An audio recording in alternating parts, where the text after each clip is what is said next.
Hello, Elwood City Limits listeners. It's Will here. And yeah, that means it's going to be a little bit of a different episode. If you're just hearing from me at the top, that's usually what that means. So this time around, it means that, well, my co-host, Lucas Mancini, is very, very busy as the school season begins again. He's being called all over North America. He's a regular Buster Baxter, that jet-setting kind of guy. So we are going to be doing today's episode with a special return guest who I've been wanting to have back on the show, and I'm very happy to welcome back. And we will get to him in just a little bit here. Wanted to start off by welcoming you to the show and by getting into the couple of emails that we have gathered at elwoodcitylimits@gmail.com. Thank you all for your emails and correspondence. The first one comes from Jeff L., a.k.a. Jack Answer Me, in the ECL Discord, which is a Patreon-exclusive Discord.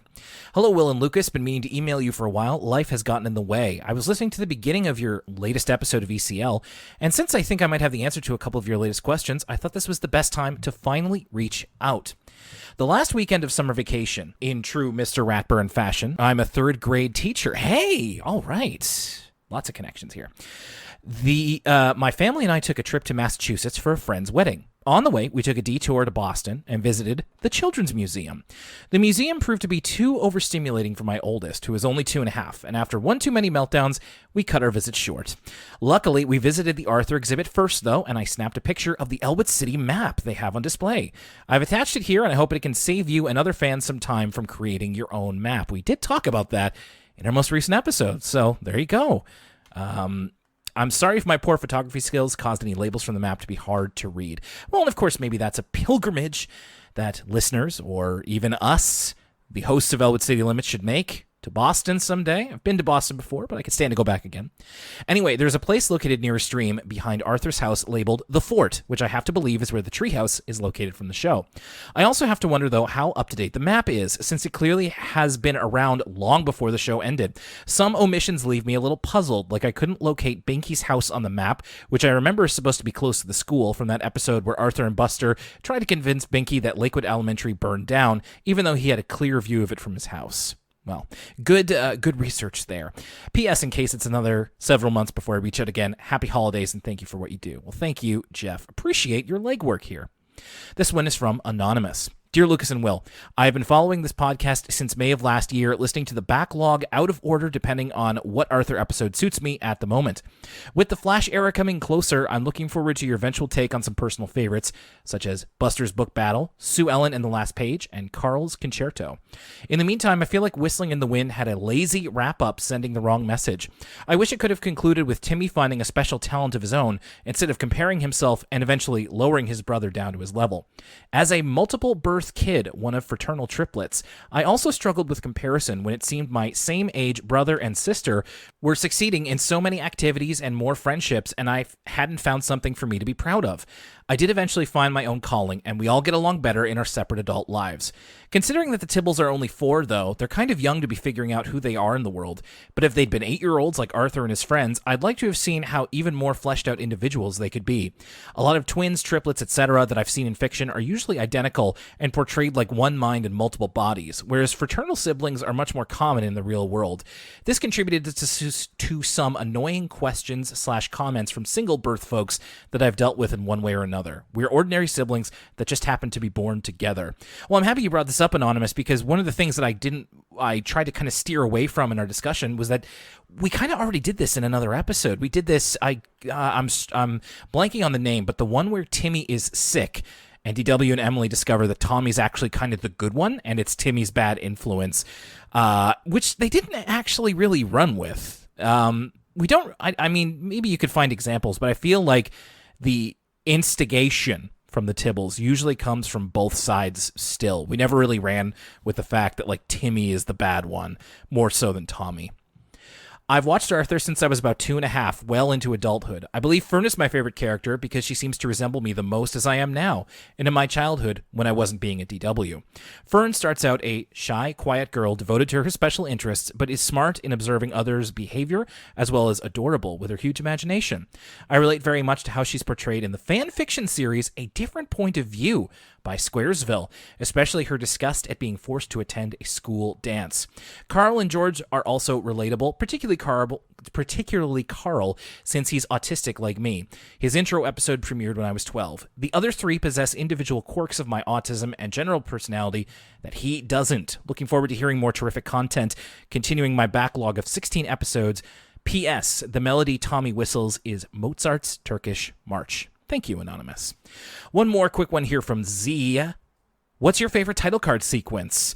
I like the title card where Buster does the random sound effects and Arthur laughing. This is a good one, and I'm sure that we have discussed this one before. We don't mind. I don't mind discussing it again. But for me, that's probably up there for my favorite one, especially the one where Buster burps. It's just really, really rude. I don't know. The one with Arthur and the umbrella always kind of gives me a nice nostalgic feeling, so that would probably be my other favorite one. But I'd love to hear from others what theirs is too.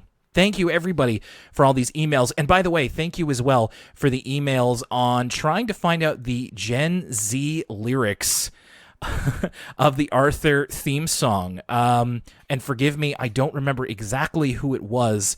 There were a couple of people, a couple of you listeners who had the answer, and I'll attribute this one to Anonymous, and it is season 7, episode 1, the one with Castaway and the Great Sock Mystery. It's in the first 15 minutes or so, and it's me reading out Gen Z lyrics, which must have been a post going around at the time. And thank you so much for your correspondence. Again, elwoodcitylimits@gmail.com if you'd like your email read on the air. We also want to thank our patrons. Lucas and I both want to say thank you to everyone who donates at patreon.com/ElwoodCityLimits. Our most recent episode, we talked about Dinosaur Train. That one got a little bit heated. Not between the two of us. We both kind of felt a certain way about Dinosaur Train when we all said and done, but we had fun talking about it. And I'll let you know what's coming up for our next episode of For the Kids at the end of the episode. And I will say, we've got some changes coming to that old Patreon. Patrons will know about it first, like our brand new patrons, Rin and Mamata. We also have patrons such as Emilio C., Grace Cole. We have Wolf Lover Zodiac and David Corrales. We have Jack and Katie P. and Jenny Cardenas. We have Josh Andallo, Rory Forever, Lauren Rodriguez, RG, and Jay Wags. Going to the second page here, the Flying Sparks 32, we have Casey Cosmos and Baby Show Addict, Cedric Taylor and Sydney Long. We have Allison and Mary Archambault, Nicholas DeMarco. We have EJ Acra and Andrew Power. We got Peebs in there too, who's a former guest, but not the guest this week. We got Kat and Shayna Bennett and Christine Wong and Macy Ball. We also have Ross Ward, Emily K, Chandra LaFave Boaton, Light Relentless, and Leanne S. Congratulations to Leanne S. on her recent great job news, which she shared with us in the Elwood City Limits Discord, which you have access to if you are a patron.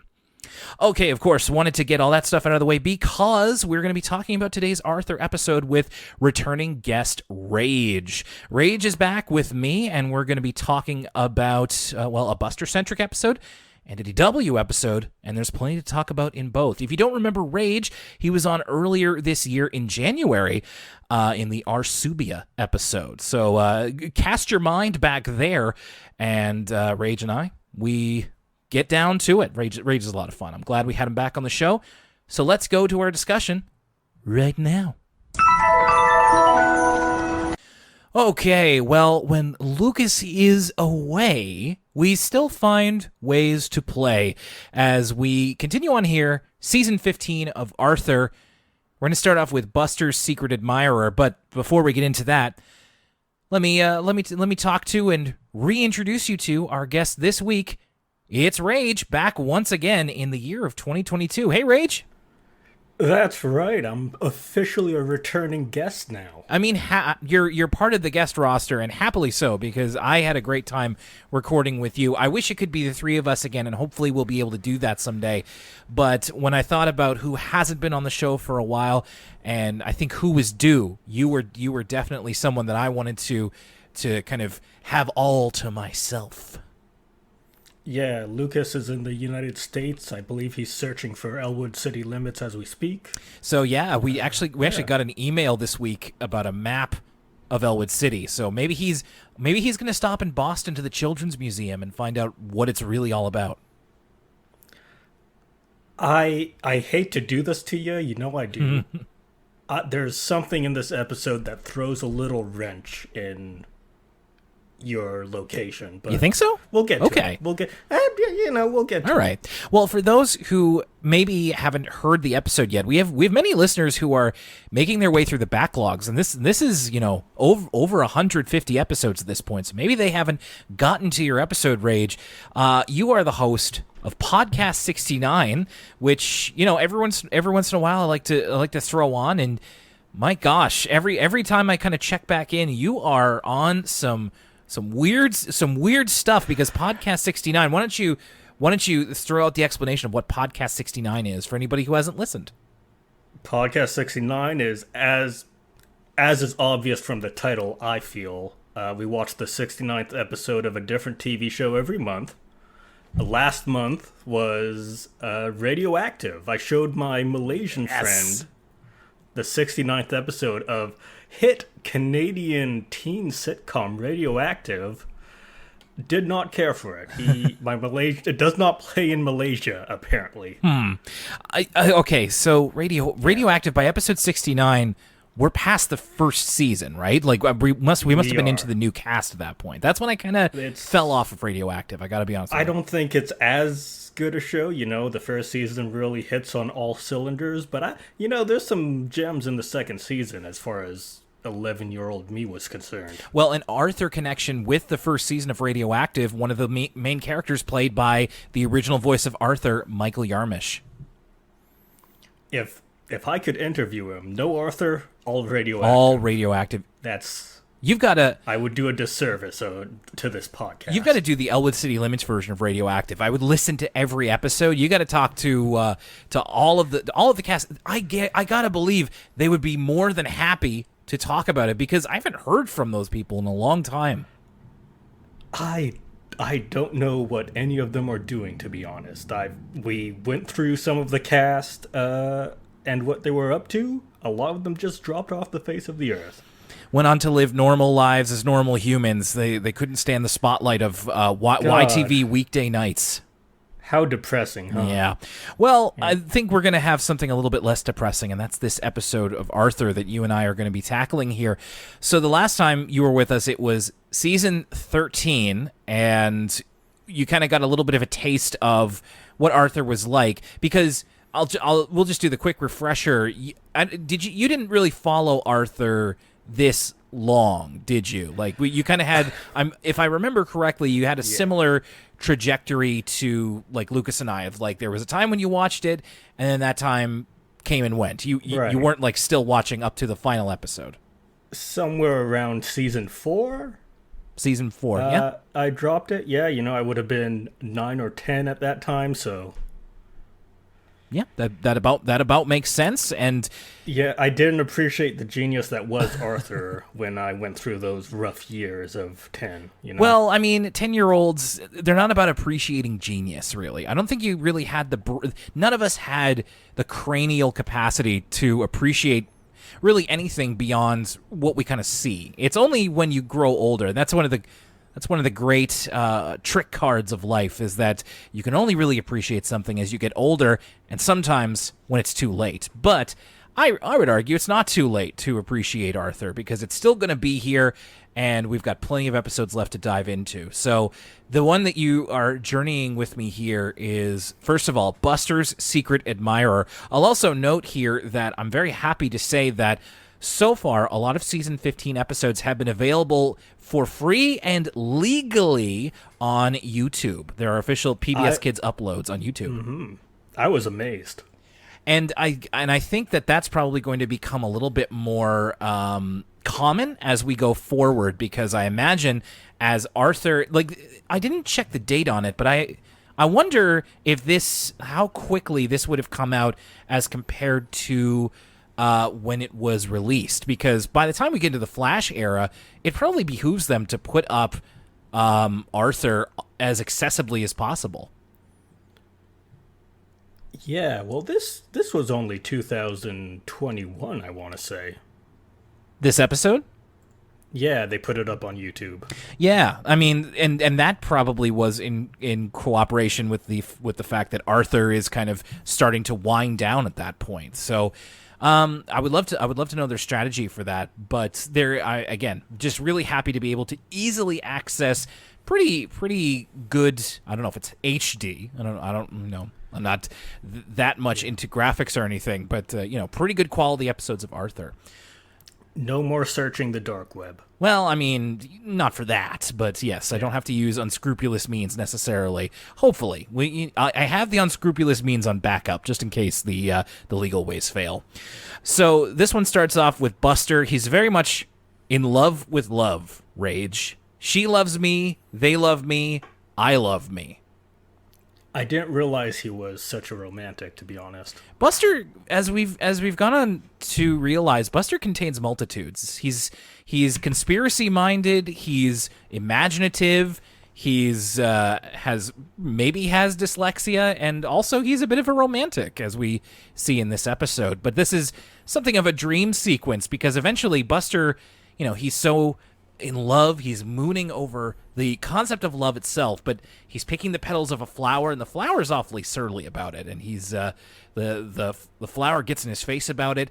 Then there's these blue squirrels in the trees that start to throw things at Buster, and finally he's air assaulted by these pig versions of Cupid that are flying, and they have the little arrows with plungers on the end. And the idea is, isn't it weird how the nicest dreams turn out to be the worst nightmares? Is it canon that Buster thinks strawberries grow on trees?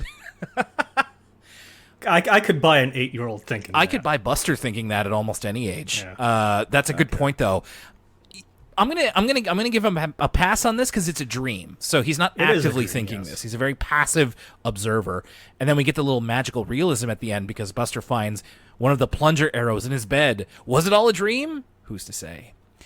So the idea behind this episode, Rage, is that Buster gets a package in the morning. Mm-hmm. It has no return address, and he opens it later at school. It's a package of chocolates from a secret admirer, specifically a package of Pinchman's Simply Delicious Organic Assorted Chocolates. Complexly delicious, as we find out. That's right. That's a couple great lines from Buster in this. Just like, they lied. They're complexly delicious. But Buster's a little suspicious at first. Now, Will, I'm just an Arthur layman. I'm not an expert like you. Right, yes. But I feel like they have to have done the secret admirer plot line before. Yes, absolutely. Especially Rage, as I'm sure you can appreciate having just watched Radioactive. Like, I don't think it's possible to do a television series in the 90s, or at least that started in the 90s, without a secret admirer plot. And this has been seasons and seasons ago. There was one involving Muffy that immediately springs to mind. So yes, well-worn territory, but the good thing is that we have this grab bag of different personalities and characters, so we can go back to old ideas as long as we have new people to bounce them off of. I think Buster, because he is conspiracy-minded, is a good foil for this plot line, yes. Right, he takes it in a little bit of because he's very suspicious about it. He's not so head over heels as somebody else might be, at least at first. By the way, Buster's mailing address is Roswell Court. Just wanted to note that. In fact, Buster at first thinks it might be a chocolate spot, they might have mailed him a spider or like a bomb or something. And eventually he thinks maybe it's a chocolate spider. What kind of sicko would send me that? But no, he's very pleased that it's chocolates and still wonders who his secret admirer is. And he kind of takes a quick look around. Could be this person, could be that person. Could be Binky, who asserts himself as Buster is throwing foil on the ground. Binky comes up right in his face. He says, "You shouldn't litter." And then he palms 5 chocolates from the box and just walks away. He picks it up like he's Hakeem Olajuwon or something. Just grasps them all in his hand. I don't think big paws. I think if I had a pot of gold box now, I could maybe fit 3 of those in my hand, and I'm a grown ass man. And it's not just Binky. Arthur is also snatching chocolate. That's true, but at least I think that he had the implicit permission since Buster had him open the package in case it was something dangerous. He does snatch it very daintily, too. It's very cute. So Buster uses an anagram system to try and crack the code of who could have sent this. And right. There was a poem included. We didn't add that. That's right. There is a poem included. And from the poem, Buster thinks that his first guess is that it could be a group of people called the Dream Reciters, which, and I quote, a brotherhood of mystical beings that peer into your dreams and then recite them at their meetings. So, of course, like you said, Rage, this is where we get when we get Buster the Secret Admirer. He takes it into really imaginative places. We get this cool imagination of these hooded figures looking over this like kind of like the same thing that Galadriel looks into in the Fellowship of the Ring, and they just see Buster's dreams and they recite them to each other, and then they're like, "Oh, Buster had a bad dream. Let's send him a box of chocolates." And they all look like is it Ortho? Ortho from He-Man? Oh, Orko, yeah. Orko, yeah. Yeah, with the hoods and the eyes behind the blackened hood. Yeah, sure. So Buster is trying to figure things out. First, he has a few guesses. His first one is Muffy, because Arthur says that the box of chocolates that he got are fairly expensive. So, of course, Muffy has a lot of money. He returns what he thinks is Muffy's affection by sending her a package in the mail. And so he got sent chocolate. Buster sends half a bologna sandwich with pickle. Now, yes, and a pickle. Now, the fact that it's half a bologna sandwich is one thing. I'm not crazy about that. However, I'd be fairly receptive to a sandwich in the mail. I'd like to think. Yeah, I don't think it's the best vehicle for a sandwich, but I wouldn't turn it down. You'd have to send it in like a grocery bag with like an ice pack or something. Now, in the mail, it might not hold up, but since this is local delivery, you could probably that thing would probably keep, depending on how you. Now, Buster's not the most sanitary person in the world, and again, he ate half of it. But sure. I think the idea in itself might have merit. Yeah. Well, you want a sharing partner is the thing. So. Yes, I think what I'm thinking that I want is DoorDash, because it's close to dinner. So I think I just might be hungry. It's not Muffy. She rebuffs him in the cafeteria fiercely and says that she's not his secret admirer. Buster's next guess is Fern, because based on the poem that was written. Buster even describes Fern. He kind of looks at her from across the cafeteria, just like, oh, Fern, meek, shy, retiring. Just all these synonyms for just essentially saying that Fern is quiet. I like Buster's game here. Check out this fit on him. He's got this. Dude. He's got this delightful old man suit that he goes up to Fern with.'s got like a straw hat. He looks like he's running for mayor in the 1920s. Yeah, straw hat complete with ear holes. And he's got like a very nice presentable tie and suit combination. He's trying to kind of work his way up to get Fern. He put way more effort into wooing Fern than he did Muffy. I'm just saying. Well, yes, but I guess the question is, how much of this suit did he have to procure, and how much did he have before? Because he probably had to pay the stamps to get that bologna sandwich sent in the mail. That's true. So as he's coming up to Fern, she's writing something, and he's like, "Oh, writing something, eh?" And Fern's like, "Yeah, it's this story where somebody wakes up and they're invisible, and then it, of course, in the typical Fern way, it's very, very sad." I kind of thought it sounded like a Goosebumps book. Like, yeah, I would read this. There is a Goosebumps book about getting invisible. I don't know if they wake up invisible. I think it's literally called Let's Get Invisible. So it's pretty close, but maybe not as sad as Fern would want it to be. So Fern also rebuffs him, just not interested, and the poem is not her type of poetry. We see also that Buster threw out Sue Ellen and also Molly. Me and Lucas, big fans of Molly being used more regularly. Did you know who this character was? I wondered if you might remember her. No, she is to Arthur as Shauna is to The Simpsons, just a late arrival teenage character. Well, not so much a late arrival, but it's only been in the last couple of seasons that she's kind of moved to the forefront. Molly is one of the tough customers, which is Binky's bully group. Those characters have been around for a long time, and Molly has been used as far back as season 1 or 2, but she's only really becoming a fully fledged character recently. So you might, I'd forgive you if she maybe didn't come up in your memory right away. No, I'm a fake fan, I guess. That's okay. I certainly wouldn't be one to call you that.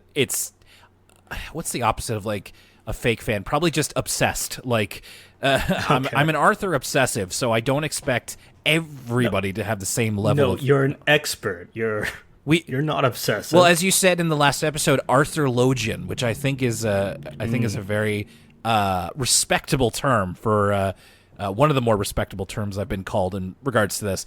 So yeah, I love Molly being used more regularly. I think she has a great design, and I do think she's a great character. Buster, his search for a secret admirer is even featured on the Frensky Star, which is Francine's newspaper that she has around the school. I got a big laugh out of this. The headline is, "Who is Buster's secret admirer? Who cares?" And the byline is by Muffy. I just thought that was really funny. It's bold to put that on the front page too. Well, because it's like putting a letter to the editor on your front page. It's really caustic and like already setting it up as very hostile. Buster has a dream later on, so all of his guesses didn't pan out, and he dreams that his secret admirer, who in his dream is like wearing a similar hood to the dream reciters, but they have like this kind of anime swoop in their hair, and also they don't have legs, like they kind of float above the ground. He tries to catch up with his secret admirer, but then they go down an alley, and it turns out it's a setup to embarrass him, as all of his friends are there and telling him how much he stinks and how much nobody likes him and all this kind of stuff. God, elaborate setup. But Buster kind of, I don't know what you would call this. You know, he thought up the dream reciters, and the dream reciters, they before you get here, okay, sure. Real quick. This is where I need to interrupt you. Okay, sure.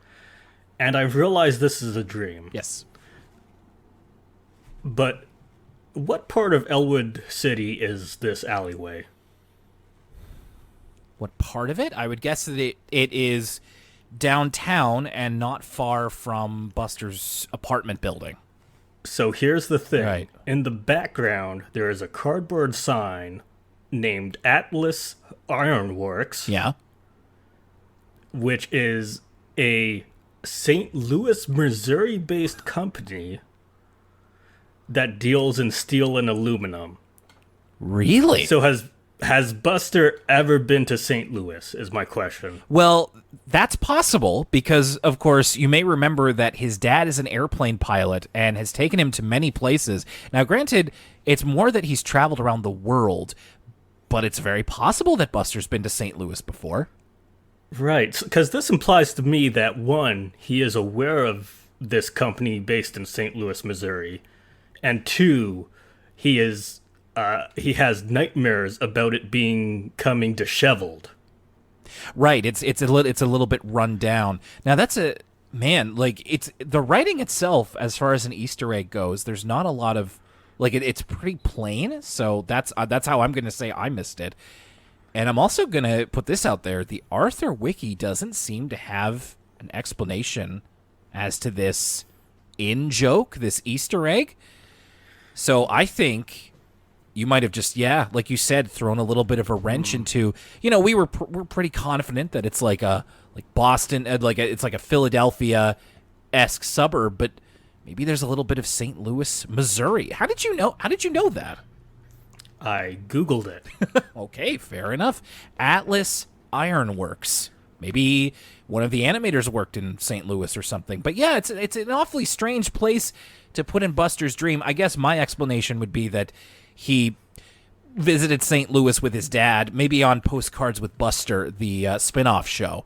And it just kind of appeared in his dream because, as you know, dreams are often just your brain working out and like just essentially recycling information that is ultimately meaningless. But that's a great catch, Rage. I did not see that in the wild myself. Anyways, that was a tangent. What was the prank? What are the mean kids doing to Buster in his dream? Well, they're basically just saying like, you stink, nobody likes you. It's, that kind of thing. Oh, poor Buster. So Buster, the idea of the dream reciters, that was his. And the dream reciters appear in his dream, and they have the knowledge as non-living beings themselves to give Buster the idea to check the poem again. And it's in checking the poem that he finds a secret message in some of the, I think, the highlighted words or the capital letters or something. It's an acrostic. The first letter of each line spells fall. Oh, thank you. Acrostic. That's a word that I never remember until like somebody's like, That's a word I haven't heard since 3rd grade. An acrostic that reveals the secret admirer. And as I'm not trying to sound like I'm smart here. The 30-year-old watched Arthur and he guessed the mystery right away. Buster's mom, Bitsy, is his secret admirer, and it's all part of their celebration of one of the many holidays that they celebrate together. They make up holidays. If you've never seen the Arthur Christmas special, they don't call it Christmas, they call it Baxter Day, because Christmas is a little bit of a fraught term in their household. So they celebrate Baxter Day. This one is for Fall Equinox Day. They also mention Pink Sock Day and Be Kind to Pigeons Day. So Buster made breakfast for his mom and also sent her a little bit of a secret admirer treat as well. And I thought this was a very cute way to end it. I did see it coming, but it was also very heartwarming to see where it all ended up. Yeah, it was very nice. Although at the start of the episode, we do see the mailman hand the mother the package. So I guess she sent it to herself to complete the ruse. Yeah, I mean that's committing to the bit, and that's throwing your scent off the trail. That's the whole thing, is that sending it to Buster kind of gives him a little bit to work with, a little bit of fun to have, and solving the mystery, which was right there in the card that she gave him as well. So I think she's just really good at committing to the bit. Just as a journalist, I think she would have a good idea of how to make something mysterious. I imagine she's dealt with mysterious sources in her life in various ways. And as a mother, she knows her son's obvious limitations, so... That's a very kind way to put it. All right, so we're going to get into the second half of this Arthur episode right after this. Hey everybody, it's Lucas from the Elwood City Limits podcast, and if you love ECL, there's a couple of ways to keep up with us. You could go to facebook.com/Elwood City Limits, at ECL Podcast, that's our Twitter. We take questions on Tumblr. It's elwoodcitylimits.tumblr.com. There is an Instagram as well, Elwood City Limits on Instagram. Of course, if you want to donate to the show and get exclusive content, whether that's our full-length commentary of the Arthur movies, our brand new bi-weekly PBS Kids review show, as well as our video game movie reviews with the Sonic movie review and Pikachu movie review, you can check out patreon.com/Elwood City Limits. And that's also going to get you access to the Elwood City Limits Discord, which me and Will like to post in from time to time. And if you want that sweet, sweet Elwood City Limits merch, check out teespring.com/stores/Elwood-City-Limits-store.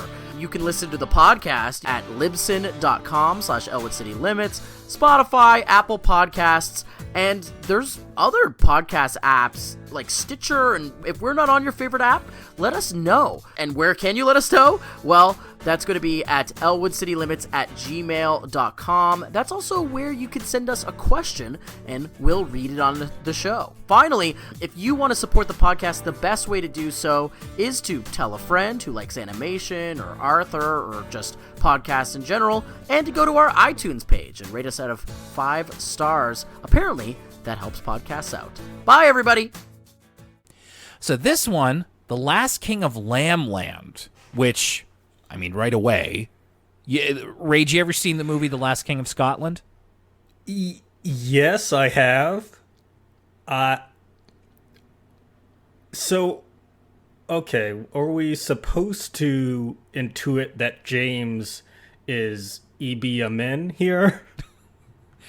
Perhaps. I think it's more that... I mean, I guess I kind of took it as face value and just thinking that, like, well, I guess it's because their ancestors are Scottish? But you had to work backwards from that, right? A Have little. they been established as Scottish before? Well, their last name is MacDonald. So okay, it's been established that Molly and James's last name is MacDonald, and they kind of go into it in this cold open here. So they get a letter from their uncle Miles, who is I think it's Scotland, even though he has a British accent, and he sends them a letter that he visited Castle Kilflurgan, which was built by Flurgan the Fantastic and head of the MacDougall-Donnell clan, which I guess is where MacDonald comes from. This whole kind of fantastic story about the building of Castle Kilflurgan and Flurgan the Fantastic, what a great king he was. But then afterwards, there were other not-so-great rulers. Now, tag yourself here, Rage. Are you Kilgore the Dim, Edna the Easily Amused, or Oliver the Walloper? I am easily amused. I was kind of going towards easily amused as well. Oh, then I'll be dim. That's okay. Well, and because I didn't want to, try not to put myself down too much. I wouldn't say I'm dim, and I wouldn't say you're dim either, Rage. I think we could both. Thank you. I think we could both be easily amused. Wow. So eventually, in this legend that Uncle Miles is kind of interpreting from a tapestry, a shepherd boy comes to Kilflurgan, and he's described as a shy, magical boy who has the power to talk to animals and summon rain. And they appoint him king. His name is James the Squinty. So maybe I'm James the Squinty because a recent development in my life is that I just got glasses for the first time. Oh, how are they treating you? Not too bad. I only have to use them for when I'm watching the TV or looking at things far away. But I like the way they look, and they're doing their job. In fact, they kind of look a little bit like James's glasses. They're a little bit wiry and small. And Rage, you're a glasses wearer as well, yes? Indeed, I am. How long have you been wearing glasses?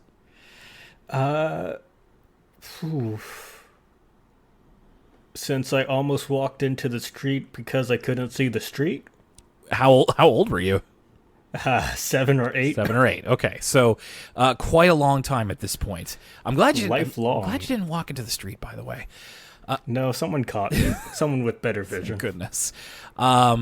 So with this, Uncle Miles sends over a toy sheep, which is said to bestow the power and wisdom of the shepherd boy onto James, who is DW's classmate.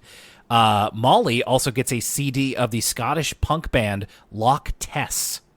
So there's definitely plenty of great punk bands from around that part of Europe, but I don't think Loch Tess is real. It's a good name, though. Yeah, it's not bad. I also wanted to mention this. The writer of this episode is Tolan Brown, who is actually the son of Arthur creator Mark Brown. This is the first episode that he wrote for the show. He wrote one other after this. So if it nepotism. Well, I mean, mild spoilers. I'm not mad at it. Like, I also think it's always good to get some new voices in here because sometimes we can, a lot of the same people are still working on Arthur in season 15 that were in season 1. Like the person doing the storyboards for this episode, Robert Yap, was here from season 1. So not to say that it's getting old or anything, but I think it's always good to get some new voices in here. And why not the son of the big cheese himself? Interesting choice to focus on not only side characters, but I would argue side characters, the sidest of side characters. Right, because so Molly is someone you weren't necessarily familiar with. Do you recognize James at all? Not at all. Yeah, he definitely only started playing a bit more of a role, I'd say, like probably after you stopped watching, and even then, like several seasons afterwards. And usually he's just kind of a sidekick for DW in like an episode or two a season. This is actually one of the biggest character focuses he's ever gotten. I'd be interested. I guess I'll ask you that at the end. So, the episode where James takes the lamb along with him to school, and the antagonists right away are the Tibble twins, and they think, first of all, they think it looks like a mouse instead of a lamb, and they're just, kind of make fun of James a little bit. There's actually a funny scene transition. They do this sometimes, and it's just the Tibbles and both of their heads go across the screen, and they both blow a raspberry. It's so good. I liked it. One of the, I guess, underlying continual themes of this episode is how to get rid of hiccups. There's this kid who has been in DW segments for a long time now, and we learned that his name is Liam. It's the little bear kid with the orange overalls, and he has the hiccups, and people are trying to figure out how to cure the hiccups. So the Tibbles try to scare him, and then he accidentally steps on James's lunch.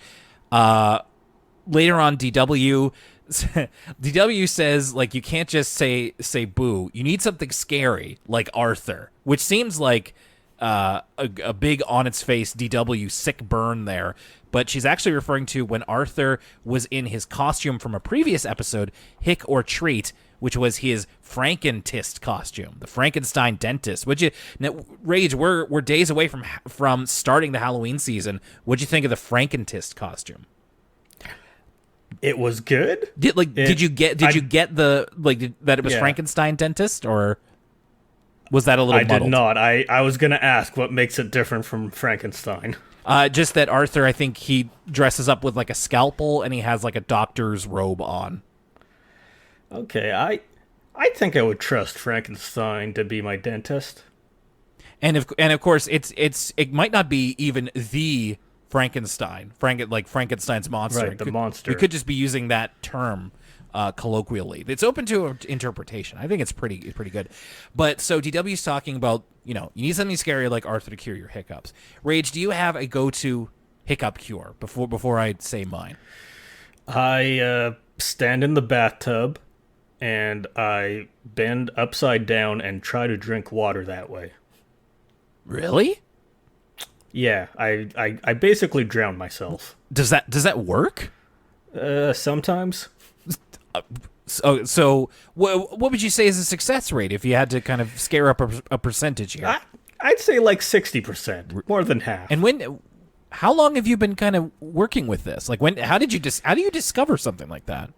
Oh, geez, I don't know. I heard you gotta hold your breath, you gotta drink water. Yeah, so just you do both at the same time by bending down. You ensure you can't breathe. Okay, so you're. Let me just make sure I have this right. You stand. Yeah. You turn the shower head on, right? No. Oh, I'm sorry.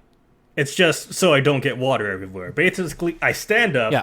I put my head between my knees. Okay. And then I have a water bottle. I pour it into my mouth upside down, like. Okay. And yeah, that's what I do.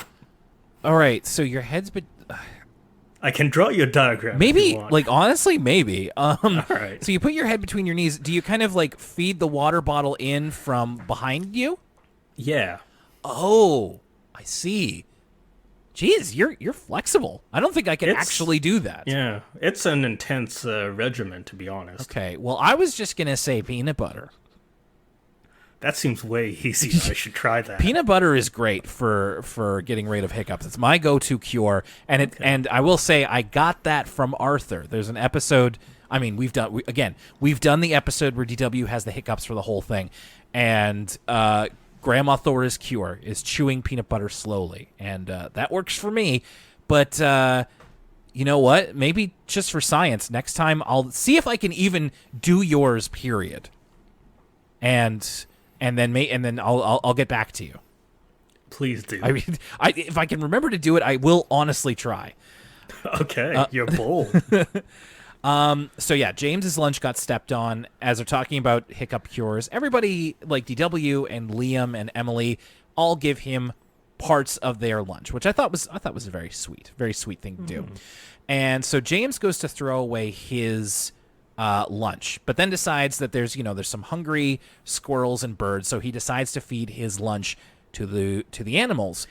And the Tibbles see this, and James did the whole explanation of the sheep is meant to bestow the powers of the king, and talking to animals, controlling summoning the rain. And so the Tibbles see this, and they think that maybe James can speak to animals. Right. And then as they kind of get in his face about it, Timmy's like, you can't make the rain start, and then the rain starts. And that kind of spooks them. And then later on, they see Molly and James going into Brains Mom's ice cream shop, and Molly needs a quarter to finish up their ice cream order, and James has one hidden in the lamb's mouth, which I thought was really cute. Just a very little kid thing. It seems like a waste of a lunch. That lunch could have been salvaged, I think. Yeah, I mean, it was stepped on, but it was also out. It was still in the bag. The bag itself was stepped on. So it all depends on And that's not a shoe step. That kid was wearing a sock. Yeah. I mean. Yeah. It all depends, and it also depends on the type of structure of your sandwich. At the very least, you could have sent it to Molly or Muffy. Which one, Molly or Muffy? Muffy. Pay back the joke from the first episode. Right. But 2, I can't believe Molly has to bum a quarter off her 6-year-old brother. Hey, she's punk, man. Sometimes she doesn't have the exact change. Can you handle it? Sorry, she's not built for your society, Rage. What are these Loch Ness punk bands teaching her? Hey, man, they're just teaching her how to live. Ice cream good, capitalism bad. Sounds good to me, baby. So when they see that convinces the Tibbles that he is indeed he has magic powers. They even bow to him on the way out of the ice cream shop. All hail King James. So the Tibbles begin to actually wait on him. In fact, at one point they go so far that they start acting as his royal guard, and they wear colanders on their heads, and they have brooms as their the staves. I don't know. I just thought that was a funny way. There's a lot of really fun kid imagination ways to make this come across. DW is afraid that James is going to go mad with power like the kings of old. We have this imagination sequence where he is just being a completely unreasonable king, which is a bit of a leap to make.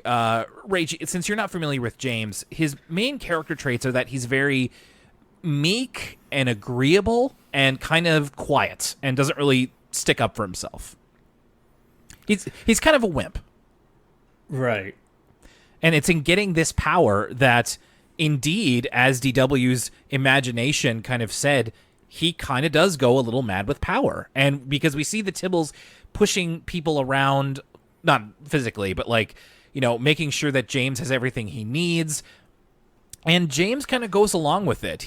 It goes to his head. It does. And I actually do appreciate that this is a James episode. We get to see a bit more of a range of emotion, especially in the fantasy sequence where he gets to be a little bit mean, a little bit evil, even, or not evil, but just kind of cruel.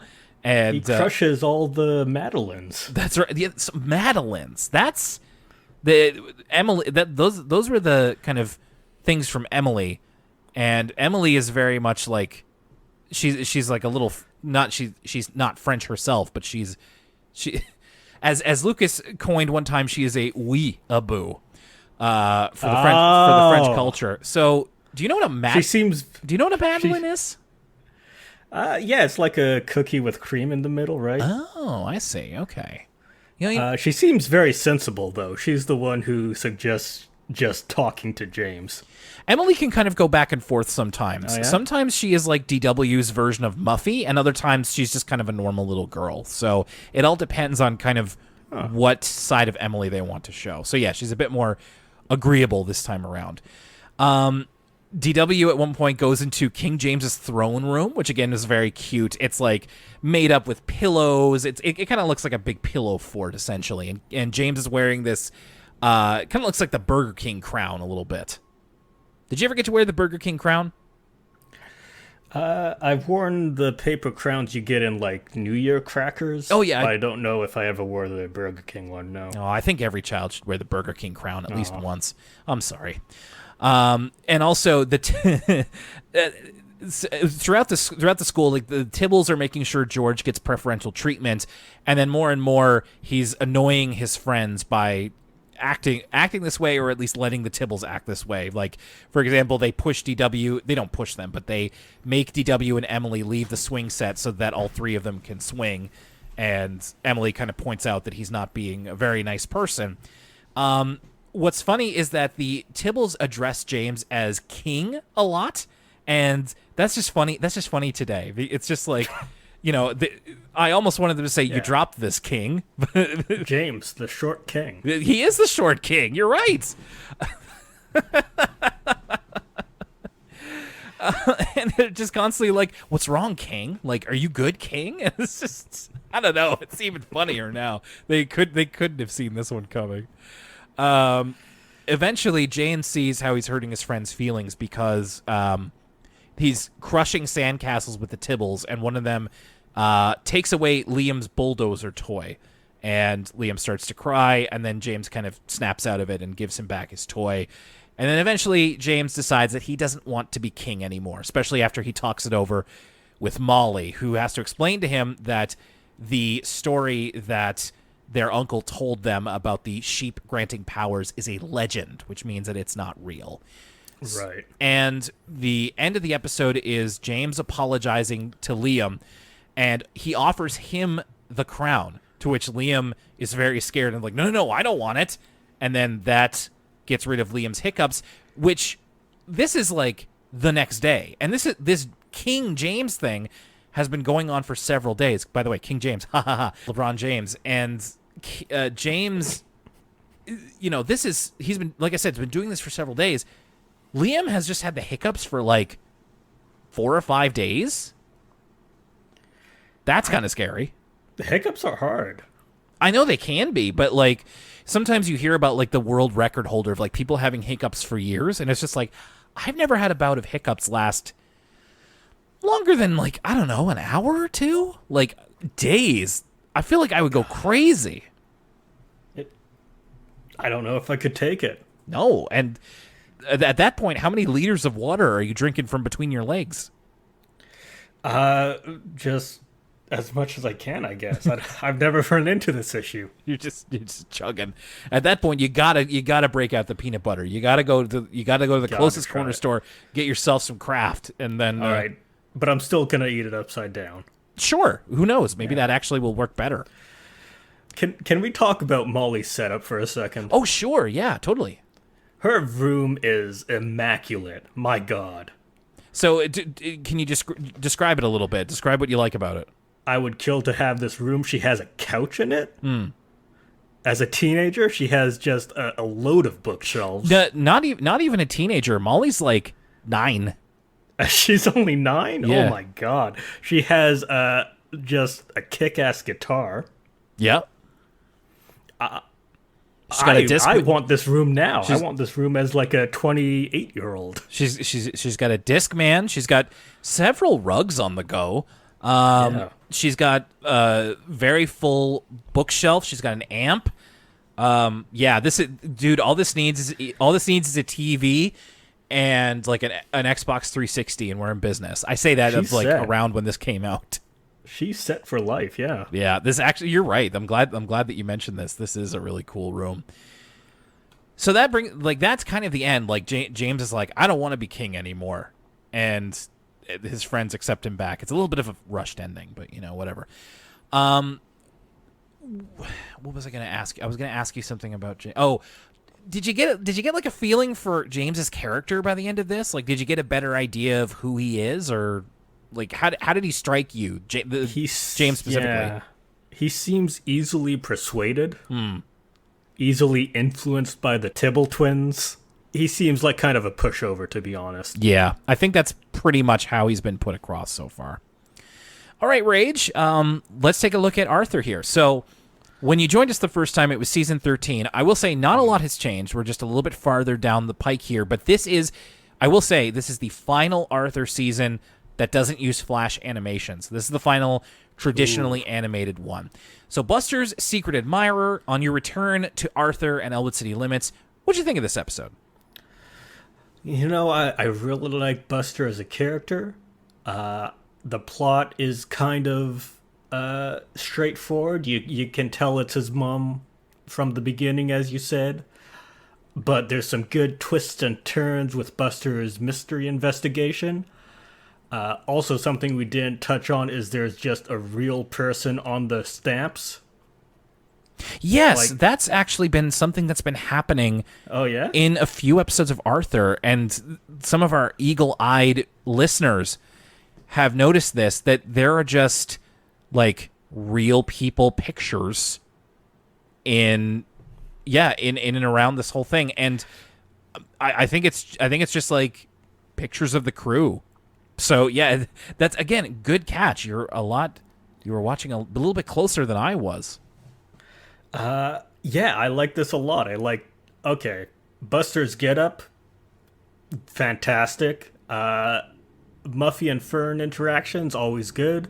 Good episode. I enjoyed this episode. So did I. I liked it too. We really let Buster go a little wild here. And sometimes that's okay, but in this context, I thought it was really funny. There's some good lines in here. I liked, as much as I was like, oh, it's probably Bitsy at the beginning, I liked the kind of path that Buster takes to getting there made sense, and it was fun to kind of see him unravel it. Plus, there were some imaginative things in there, like the dream reciters, and just some of the ways in which Buster kind of sussed things out in his dream, and just little character touches here and there with every interaction that I really enjoyed. And it was, as I said before, a nice heartwarming ending. I love the relationship between Bitsy and Buster. It's very special, and this was another way to put that across. So I think they did a good job. And it's seasonal. It's yes. We just entered fall, and now the fall episode is coming. That's right. Fern at one point literally says it's September. And we're recording this in September. This is going to come out in September as we move into October. So you're right. Good fall equinox day they were celebrating. Good catch. It wasn't as hot on the Last King of Lambland, but again, there's some likable things in here. I appreciate seeing Molly. I like James getting a little bit of a feature, and the idea behind it was interesting. Lucas and I, and especially me, have been ones to complain about the DW episodes, or like the DW character-focused episodes, being a bit more kiddie. And this one, maybe a little bit, but it was like sometimes it can feel a little bit like Rugrats light in terms of like the adventures they can go on. But this one was okay. Like I liked the idea of James getting a little bit of unearned confidence and then letting it go to his head, because it means that his character is getting used a bit more. I liked the idea behind it. I appreciated the Tibbles becoming his servants, and his kind of royal guard was probably my favorite part of the episode. Yeah. I felt like DW could have had a little bit more time in here. I felt like her presence was a little bit, I don't know. Like I felt there could have been a bit of better use with her, and I don't know why. This isn't a complaint. I'm just find it a little odd sometimes when we dig into like the side characters, like Liam, and just like, okay, so he has a name now, but he wasn't much of a character. It's like DW could have easily had the hiccups, and we could have done a call back to her having the hiccups, having them for days. In fact, if you wanted to, you could have done this as like, this actually happened then again, they would have to resolve the hiccup situation, which was previously resolved. Anyway, the point is, I feel like you could have made better use out of DW personally. But all in all, I thought this was an okay episode. I like the ideas going on here, and it's cool that Tolan Brown got to write something for his dad's show. Tolan. The fact about him is that in every book, Mark Brown likes to put Tolan's name in secret somewhere in the book. So it seems he has a bit more of a claim to Arthur than most people, and it was cool to see what he does with the world. Now, I do find it interesting that he was kind of given as you said, a side character, probably just so that in case this is maybe me projecting, but it's like maybe in case Toland didn't, his episode didn't turn out so well, at least it was with a lesser character that less people care about. But yeah, I liked James getting to stretch his wings a little bit. What about you, Rage? I like the premise a lot. I think there's a lot of potential there. I would describe it as more cute than actually funny, to be honest. Yeah. But I think I like Molly. I think I like James, having met them this one time. And I learned that rabbits are the most common animal in Elwood City. They're certainly up there. We'd have to do like an Elwood City census at this point. But I'd say it's between like them and maybe bears. But then there are a lot of like bear-like animals that are just like celebrities with rounded ears. So that could get really tricky. But Elwood City census, hey, if anybody from the Arthur Wiki is listening, or if one of our listeners wants to undergo that, I'd love to see the results. So please. That's a thankless task.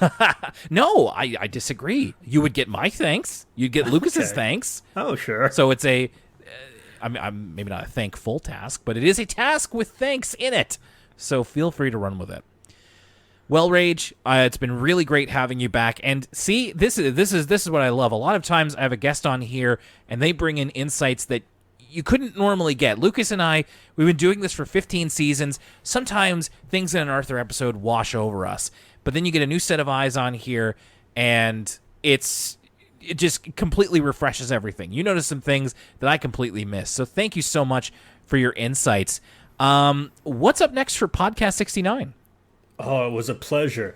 Podcast 69, I guess this is coming out on the, 30th, you think? Yeah, should be.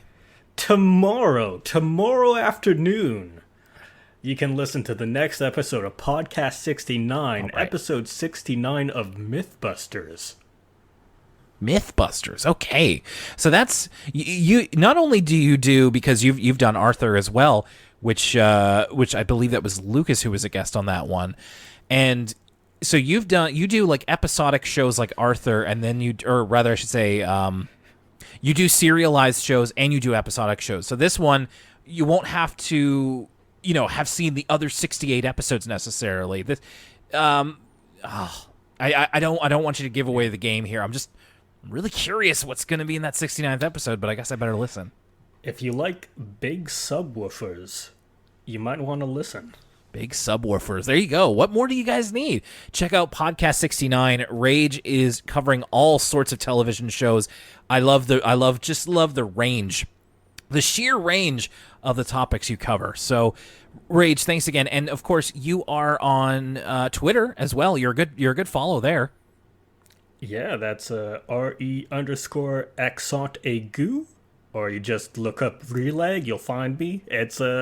I think I'm a good follow. I think I do funny tweets. I agree. I happen to agree, and I think Lucas does too. So that's Rage and Podcast 69, our guest for this week on Elwood City Limits. Real quick for our patrons, coming up for the kids, a PBS Kids podcast next week, we're getting into the Krat brothers again. So we've talked about Zaboomafoo in the past with our April Fool's Day episode. This time we're going to do a little bit of a potted history of the Krat brothers' involvement with PBS all the way up to the animated series Wild Kratts. So if any patrons have any episode suggestions for us, leave them in the Discord or on the Patreon, and Lucas and I should be talking about Wild Kratts next week. And very soon, patrons, you will be finding out about the changes coming to the Elwood City Limits Patreon. I think you'll like them. Then next time on Elwood City Limits, we'll be talking about Senseless and Buster the Lounge Lizard as our journey through Season 15 continues. Thanks again, Rage. It was great to reconnect with you, and I'm sure that you'll be back at some point, and maybe we'll get you on in like the Flash era or something, and we can, again, get your new eyes adjusted to what Arthur looked like into the end of its life cycle. Ooh, I've never seen it, I don't think. I think I'm going to be probably onboarding quite a lot of guests into the Flash era, so I'll be happy to add you to the roster. But so glad that you came here, and thanks a lot for adding your expertise. For Elwood City Limits, I'm Will Young, and for Rage, this was a complexly delicious podcast, if I might say so. You may. I will allow it. We'll see you